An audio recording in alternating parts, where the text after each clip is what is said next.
Welcome back to our YouTube channel. Friends, आपने देखा कि डोनाल्ड ट्रंप जो अमेरिका के राष्ट्रपति हैं उनके द्वारा ये दावा किया गया है कि हमने ईरान को स्टोन एज में वापस भेज दिया है। इन दावों की जांच करेंगे और जो आप देख रहे हैं कि मेन स्ट्रीम मीडिया के अंदर जो ये बातें चलाई जा रही थी कि देखिए अमेरिका का F-35 गिरा दिया है ईरान के द्वारा, और उन्होंने बताया कि अमेरिका का बहुत ज़्यादा नुकसान किया है ईरान के द्वारा।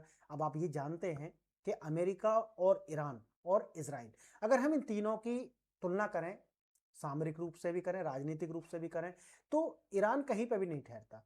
अमेरिका और इजराइल के द्वारा ईरान की जो टॉप लीडरशिप थी, जिसमें 100 से ज़्यादा लोग थे, उन सबको हटा दिया गया, मतलब ऊपर। उसके बाद में डिसीजन मेकिंग कोई बॉडी इनकी बची नहीं, डिसीजन मेकिंग के लिए कोई इंस्टीट्यूशन नहीं बचे अमेरिका के द्वारा। और मैं हमेशा से कहता रहा हूं, शायद ये लोग जानते हैं या नहीं जानते मुझे नहीं पता, लेकिन अमेरिका को एक वैलिडेशन चाहिए। जब ये युद्ध शुरू भी नहीं हुआ था, मैंने तब भी बताया था कि ये जो शांति वार्ताएं चल रही हैं, ये सिर्फ और सिर्फ एक तो युद्ध की तैयारी में जो समय चाहिए वो ले रहा है अमेरिका, और दूसरा ये वैलिडेशन पॉइंट चाहता है कि देखिए ऐसा नहीं है कि हमने डायरेक्ट ईरान के ऊपर बमबारी कर दी है, नहीं, हमने इसे मौका दिया था कि ये हमारी शर्तें हैं और इन शर्तों को आप एक्सेप्ट करो, जिनमें से महत्वपूर्ण तो यही था कि आपका जो एनरिचमेंट है यूरेनियम का वो 60% से ज्यादा हो चुका है, आप परमाणु बम नहीं बना सकते, इसे रोकिए, जो कि IAEA के द्वारा बताया गया था, अमेरिका को रिपोर्ट थी। इस पर ईरान नहीं माना और ये वैलिडेशन था। अमेरिका पहले से तैयारी कर रहा था इसकी, लेकिन वैलिडेशन लेने के लिए दुनिया से ये सहानुभूति ना बटोर पाया ये जो ईरान है कि देखिए हम एक ऐसे मुल्क हैं, हमारे पास परमाणु हथियार नहीं है, इसलिए हमारे ऊपर अटैक किया जा रहा है। देखिए उसी तरीका से अब आप अगर देखेंगे कि ये दावे करना कि हमने या जो खासकर ये ईरान नहीं कह रहा है, ईरान बाद में कहता है, बल्कि हमारे भारत की जो मीडिया है वो सबसे पहले कहती है कि देखिए F-35 गिरा दिया है, अमेरिका के इतने ज्यादा वो गिरा दिए हैं, और यही अमेरिका एग्जैक्ट चाहता है। जो भारत की मीडिया कर रही है सिर्फ यही तो चाहता है अमेरिका कि वो ये वैलिड करें कि देखिए अमेरिका के F-35, वैसे तो F-15 गिराया था, है ना, A-10 और F-15 गिराया था। अमेरिका के जो सबसे थर्ड क्वालिटी के जो रिटायरमेंट होने वाले हैं ऐसे फाइटर जेट्स, उनको ला करके वो डाल दे रहे हैं कहां? ईरान के अंदर।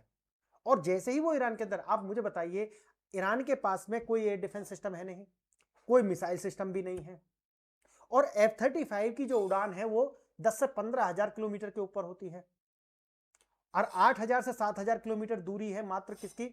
ईरान और अमेरिका की। अगर यही क्षमता है ईरान के पास में, तो फिर वो अमेरिका पर अटैक क्यों नहीं कर देता? अब सोचिए, एयर डिफेंस सिस्टम है नहीं, और जब एयर डिफेंस सिस्टम नहीं है तो उसके बाद में इस प्रिसीजन से अटैक नहीं कर सकता ईरान। लेकिन यही तो समझ का खेल है। अमेरिका यही चाहता है कि दुनिया ये कहे कि देखिए अमेरिका का बहुत नुकसान हुआ है, अमेरिका के F-35 गिरे हैं, अमेरिका का F-16 गिरा है, F-15 गिरा है, A-10 गिरा है, अमेरिका का जो थर्ड एयर डिफेंस सिस्टम है वो डिस्ट्रॉय हो गया है, जिसका कीमत आप आज भी देखेंगे तो $50-60 बिलियन है। पैसा वसूल ले ना, यही पैसा वसूलेगा अमेरिका अब ईरान से। आज आपने देखा होगा कि अमेरिका के राष्ट्रपति डोनाल्ड ट्रंप के द्वारा 10 पॉइंट दिए गए हैं, अभी सोशल मीडिया में वो खुल करके आए नहीं हैं, उन्हें बताया नहीं गया कि वो 10 पॉइंट में क्या क्या है, और 14 दिन का सीज फायर बोला गया है कि 14 दिन का टाइम है, ये 10 पॉइंट है, और इन 10 पॉइंट पर आपको यस बोलना है। अब मुझे बताइए, जब शांति वार्ता चल रही थी तब भी तो वही पॉइंट थे। अगर ये युद्ध हुआ इजराइल, अमेरिका और ईरान का, और ईरान पूरी तरीका से स्टोन एज में पहुंचा दिया है, क्योंकि अभी तो इंटरनेट बंद है, जब इंटरनेट खुलेगा ईरान के अंदर तो असली तस्वीर तो तब निकल करके आएंगी। अब मुझे बताइए, ये जो वैलिडेशन आज भारत की मीडिया दे रही है, और जब ये पैसे वसूले जाएंगे ईरान से, ये लोग क्या कहेंगे? अब मुझे बताइए, आज जो सोशल मीडिया में चला गया वो अमर हो गया। आज अमेरिका की पुष्टि कर रहे थे अभी तक कि इनके F-35 गिरा दिए, थर्ड सिस्टम डिस्ट्रॉय कर दिया शायद ड्रोन के द्वारा। ये सारे कार्य कौन कर रहा था? मीडिया।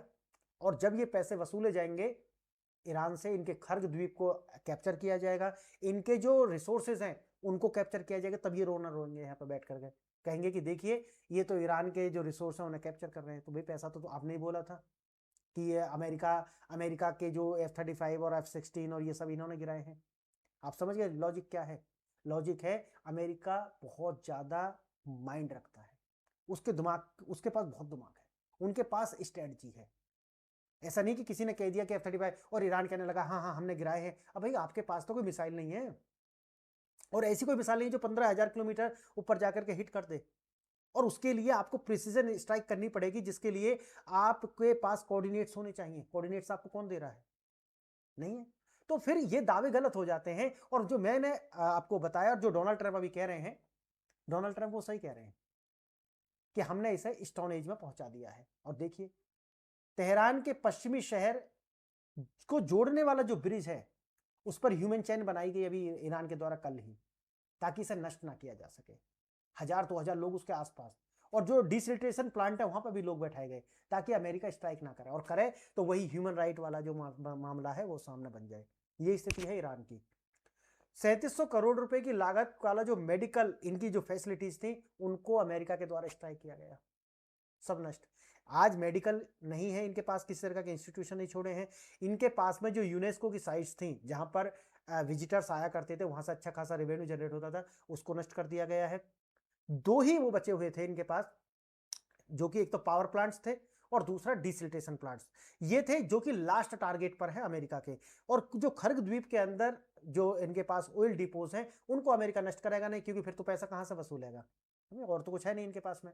अब WHO के महानिदेशक टेड्रोस एड्नोम द्वारा अस्पतालों में नागरिक और बुनियादी ढांचे पर हमले की निंदा की गई, लेकिन अंतर्राष्ट्रीय कानूनों में आप जानते हैं कि वैसे तो जब क्लस्टर मिसाइल छोड़ी जा रही थी ईरान के द्वारा, वो भी तो अंतर्राष्ट्रीय कानूनों का उल्लंघन था।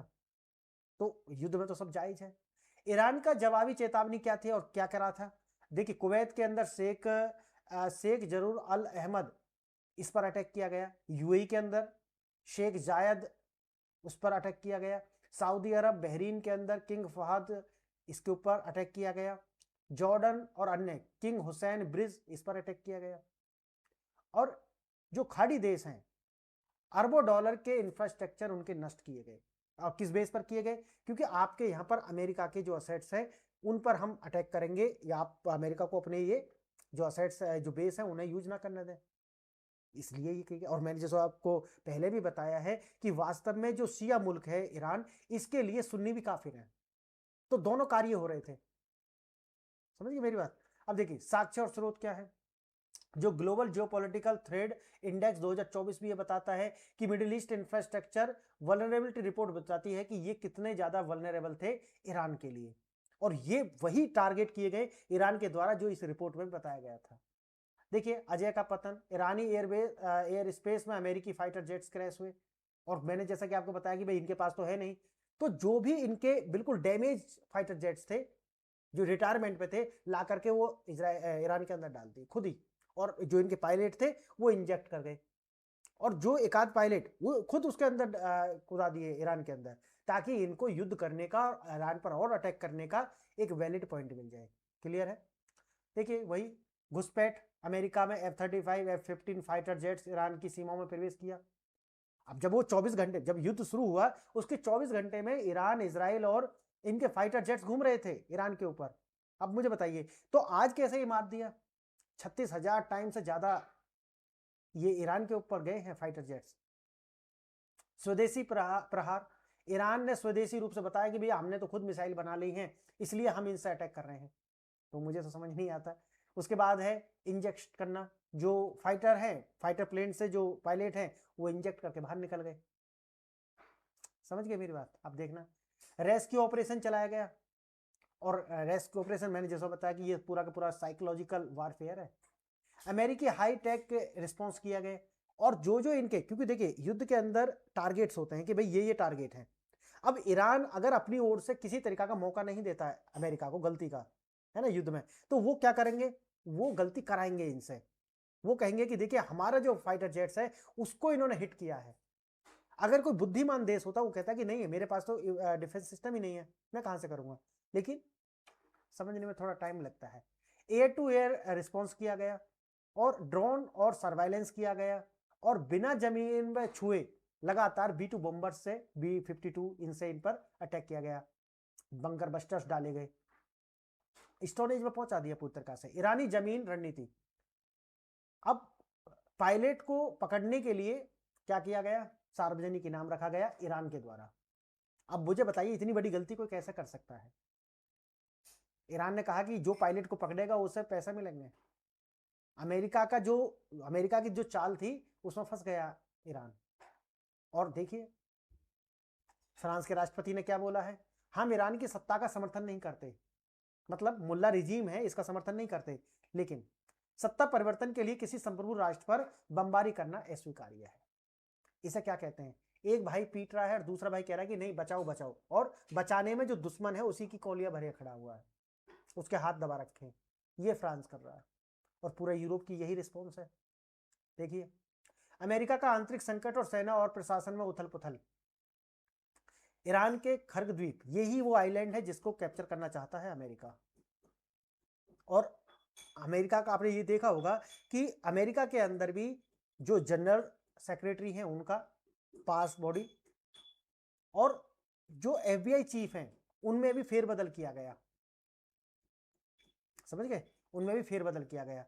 अब तुलसी गाबार्ड हो नेशनल इंटेलिजेंस चीफ हो, वो भी उनमें भी आगे बदलाव आपको देखने के लिए मिलेगा। तो ये अमेरिका है। जो देश दूसरों की सत्ता बदलने निकला था वह स्वयं आंतरिक प्रशासन में अस्थिर का शिकार हो गया है। और ऐसी रिपोर्ट कौन कर रहे हैं, ये भारत के लोग, भारत की जो सोशल मीडिया है। तो आप इन्हें ऐसा मत समझ लेना कि ये ईरान के बहुत ज्यादा सगे हैं, नहीं, ये रिपोर्टिंग तो अमेरिका के लिए कर रहे हैं। जो सामान्य सोच है, अभी तक आप क्या सोच रहे थे, अभी तक आप ये सोच रहे थे कि देखिए कितना ज्यादा ईरान का पक्ष ले रहे हैं, ये अमेरिका की आलोचना कर रहे हैं।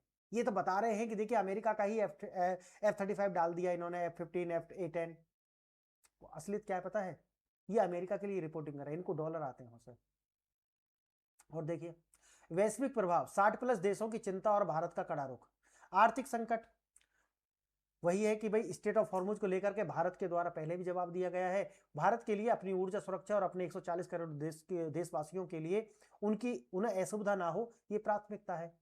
और वैश्विक चुनौती यह है कि 20% से ज्यादा, और अगर स्टेट ऑफ हॉर्मुज और बाब-एल मंदाब को मिला ले तो 32% ऊर्जा इन्हीं दोनों चौक पॉइंट से जाती है निकल करके। तो दुनिया के लिए भी चिंता का विषय है। आगे देखना सामरिक विश्लेषण निष्कर्ष और आपके महत्वपूर्ण प्रश्न भी यहां पर देख लेते हैं। प्रश्न ये भी निकल करके आते हैं कि देखिए अमेरिका और ईरान के जो सिविलियन इंफ्रास्ट्रक्चर को क्यों निशाना बनाया गया, क्यों बनाया गया, क्योंकि युद्ध के अंदर ये सही है। और क्योंकि आपने देखा होगा कि ईरान के द्वारा भी तो UAE, कतर, सऊदी अरब, ओमान, इनको निशाना बना गया। इन्होंने तो कोई मिसाइल नहीं दागी ईरान के ऊपर, तो ये जायज है। आगे देखना F-35 और F-15 जैसे जेट को गिराना वैश्विक रक्षा बाजार के लिए क्या मायने रखता है, कोई मायने नहीं रखता। पूरा परसेप्शन क्रिएट करता है वेस्ट, और जब हम बात करते हैं तो अमेरिका उसके केंद्र में होता है। तो F-35 क्या है, जैसा कि आप देखा होगा एप्पल का मोबाइल, उससे ज्यादा बेहतर अच्छे मोबाइल आपको हुवाई कंपनी बनाती है चाइना की, लेकिन आप किसको परचेज करेंगे, एप्पल का जो सस्ता मोबाइल है ना उसको भी आप दिखाएंगे। क्यों, ये परसेप्शन क्रिएट किया गया है वेस्ट की मीडिया के द्वारा आपके मन में। तो इससे कुछ नहीं होने वाला, पैसा है पैसा होगा अमेरिका के पास। आगे देखना भारत पर इस संघर्ष के सबसे तात्कालिक प्रभाव क्या है, वो ये कि भारत का 80-85% ऊर्जा आवश्यकता पूर्ति करती है स्टेट ऑफ हॉर्मुज और ये मिडिल ईस्ट के नेशन, और हमारे जो फूड प्रोडक्ट्स हैं उनका कंजप्शन करते हैं। और हमारे देश के 1 करोड़ के आसपास जो लोग हैं वो वहां पर रहते हैं, काम करते हैं, वहां से $120 बिलियन के आसपास रेमिटेंस भारत आता है, और ऊर्जा की आवश्यकता है। तो ये सब, तो बस यही है फ्रेंड्स। आपको ये लेक्चर कैसा लगा, अगर लेक्चर आपको पसंद लगा है और ये जो जानकारी है ना जो मैंने आपको दिया है, आप मुझे बताना आपने कहीं और सुना है ये सोचने का जो तरीका है ना ये डिफरेंट है, और इसे हम कहते हैं रिवर्स एनालिसिस। और मैंने आपको यही करके बताया कि जो आपको दिखता है वास्तव में होता नहीं है। तो बताइए फ्रेंड्स, तो आपने वीडियो देखा इसके लिए धन्यवाद। जय हिंद, जय भारत।